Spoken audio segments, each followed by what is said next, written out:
Ladies and gentlemen, it's an honor for me to introduce a genuine American hero, winner of 2 Purple Hearts, the Bronze Star and the Silver Star. He not only fought for his country, but he continues to fight for his ideals and principles every day. We all know him as the man who stood up to Congress to defend our nation's efforts to defeat communism.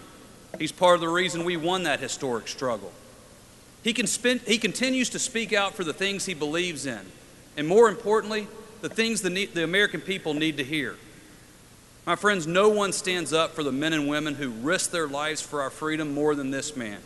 He just returned from his 22nd deployment, covering our troops in their fight to defeat Islamic terror.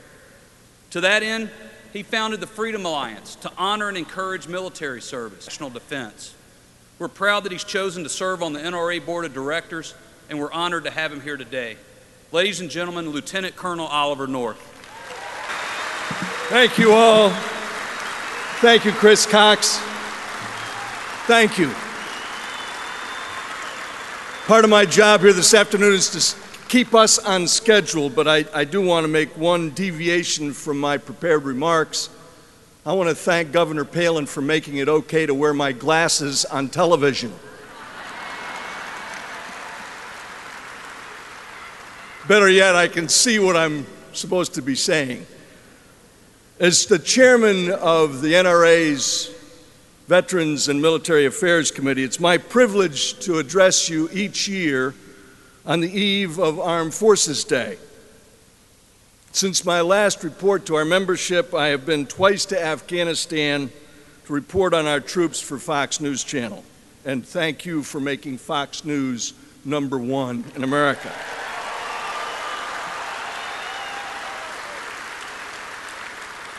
I want to give you a couple of reports that you're not going to see on the Jane Fonda Network or covered by the Washington Compost. Since I last reported to you, we have signed up more than 50,000 new active duty members of our armed forces as members of the National Rifle Association.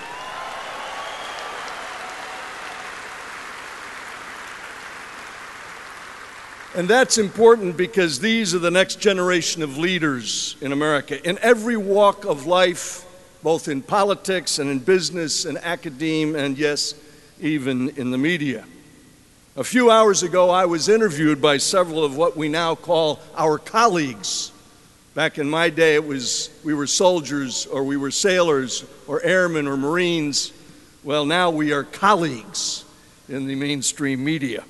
I was asked that so active duty and veterans become members of the NRA.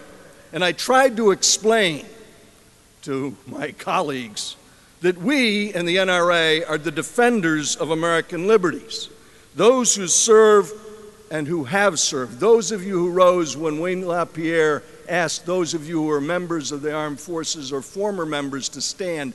You and we are the defenders of what those who serve in uniform today are fighting to defend. We're trying to preserve the liberties that they fight for. That's what the NRA is all about.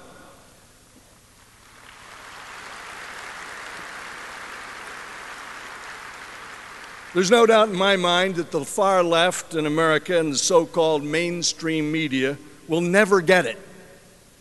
The fact is, we know that without the Second Amendment, we wouldn't have the other 9 parts of our Bill of Rights. We, because this is a celebration of American values, we know that we are the leaders in protecting the civil liberties that made America great. If there was no NRA, as I told one of them there, we would have to invent one. And I was given this blank stare by the young producer. A major part of our challenge in this organization is making sure that the potentates on the Potomac never forget we are watching them.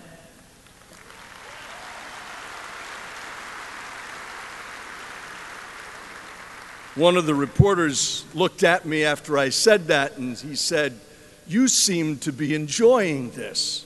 And I said, "The truth be known, I love what I do."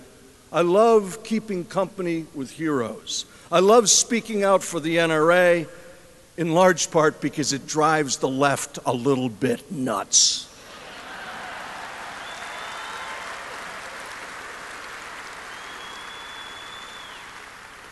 I also love standing up to the political power brokers and the masters of the media who are simply wrong. But we in the NRA know that it's wrong to treat soldiers and sailors and airmen and Marines in combat like laboratory rats in a radical social experiment. We know that's wrong.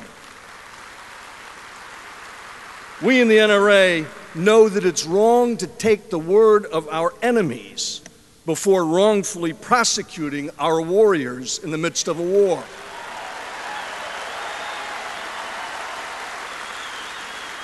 We know in the NRA that it's wrong to deny who our enemy really is when we know that terrorism today is perpetrated by radical Islamic extremists.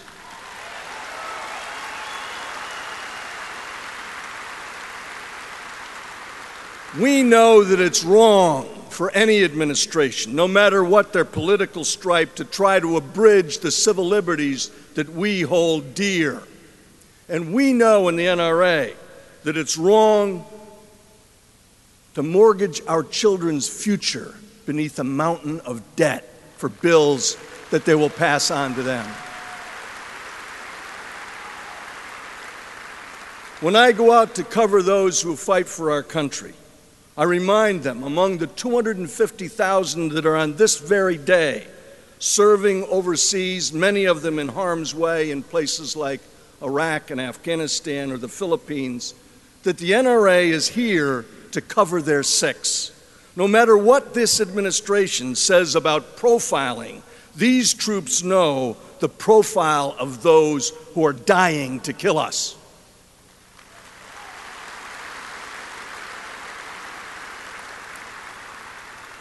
Here then I offer you, as part of my report as the chairman of the Veterans Affairs and Military Committee,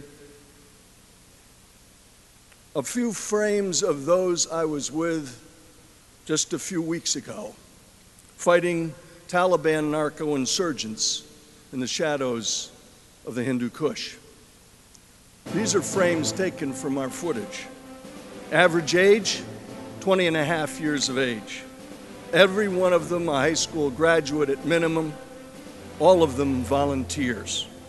They are brighter, better educated, trained, led, and equipped than any military force in history.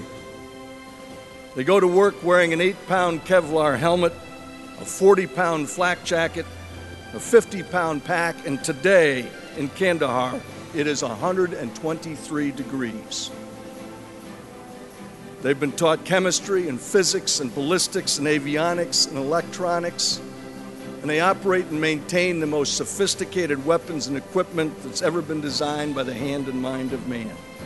They can use their weapons like it was part of their body and their bodies as weapons, and they can take a life or save one like no one who's ever served before. Americans in flak jackets and helmets have become the protectors of Muslim women and children and are changing that part of the world in spite of politicians in Washington or Kabul or, God forbid, at the United Nations.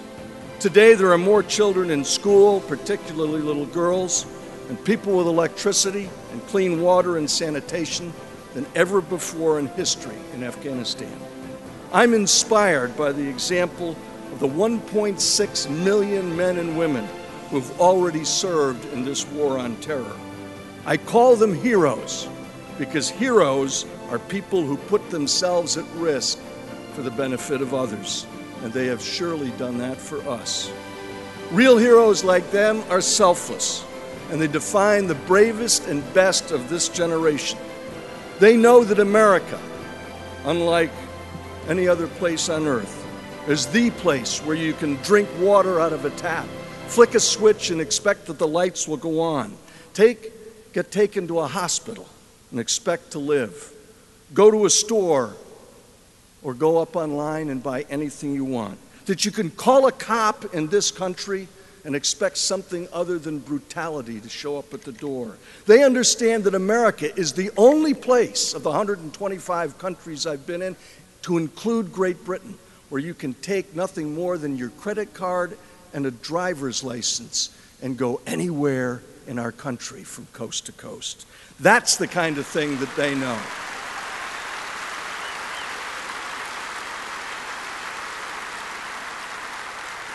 Those you just saw on that screen know that our Bill of Rights is something to be treasured, cherished, and protective. They know the value of using a firearm to protect life and liberty. If that makes them extremists, as a certain Secretary of Homeland Security once described them, then please count me in that group of extremists.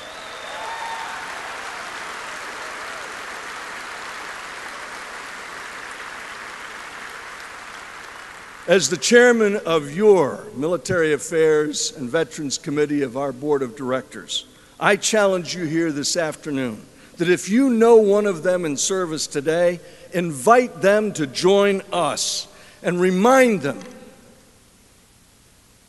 that the president I was once blessed to serve described them, and I quote Ronald Reagan, "They are the ultimate guardians of our freedom." God bless you, and thank you for allowing me to deliver my report.